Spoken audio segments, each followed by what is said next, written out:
Now, here to discuss this growing problem affecting our children is Dr. Paul Hokemeyer. He's a family therapist. Welcome to the couch. Thanks for joining us. Great to be here. Now, with the Colorado shooting, it's all over TV, it's all over radio, it's everywhere. How does something like this affect kids? Well, we know that anxiety is the #1 mental health issue that's impacting our children.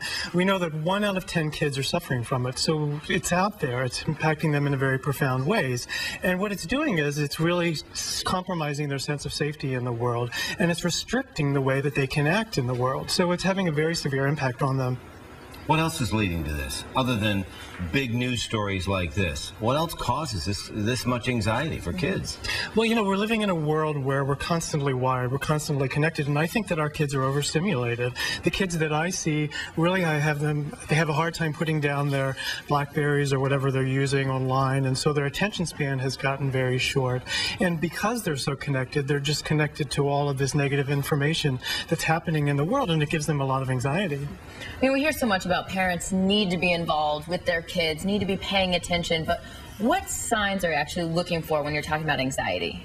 Well, you want to look for changes in behavior, and certainly if your child is active and they become suddenly not active, or they were typically low energy and they're becoming very hyperactive. So it's really these changes in their behaviors. There could be changes in eating patterns, so they're eating a lot of food to self-medicate around their anxiety, or they're not eating at all because they're so wound up because of the anxiety that they can't physically eat. So, you know, parents have great intuitions, and so I always encourage parents to pay attention to your intuition. And if you think there's something up with your child, pay attention to it, because there is. And if you do find that you've got a problem on your hands, what advice do you give to parents in that situation?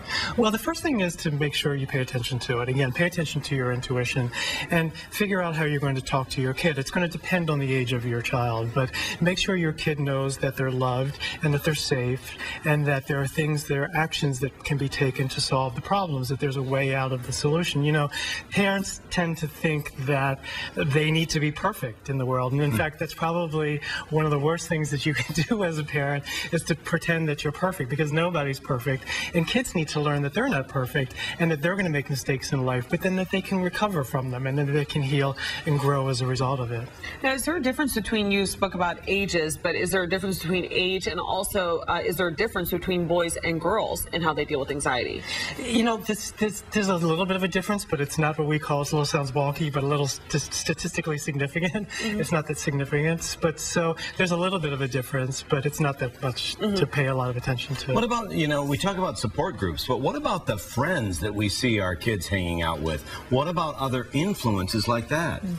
Sure, you know, I think it's very important, the support group, and our kids basically learn and grow by their peer group. So if your kids are in trouble, your kids' friends are in trouble with drugs and alcohol, typically then your kids are going to be in trouble with drugs and alcohol. Birds of a feather. Right. Birds of a feather. No, I mean, it goes way back. True every time. Yeah. Right. Absolutely. So it's very important to know who your kids are hanging out with and pay attention to them, because it's a very good reflection on how your child is doing in the world. Once again, parents, just be involved. Yes. Hear it over and over. Yeah, parents, Absolutely. put your phones and your iPads down. Yeah, Right. lead by example. Yes, there you go. Yeah. That's exactly right. Thank you Dr. very Paul much. Hokemeyer, thanks so much for being here on the couch with us. Thank you for the wisdom. Thanks. It's a Great pleasure. advice.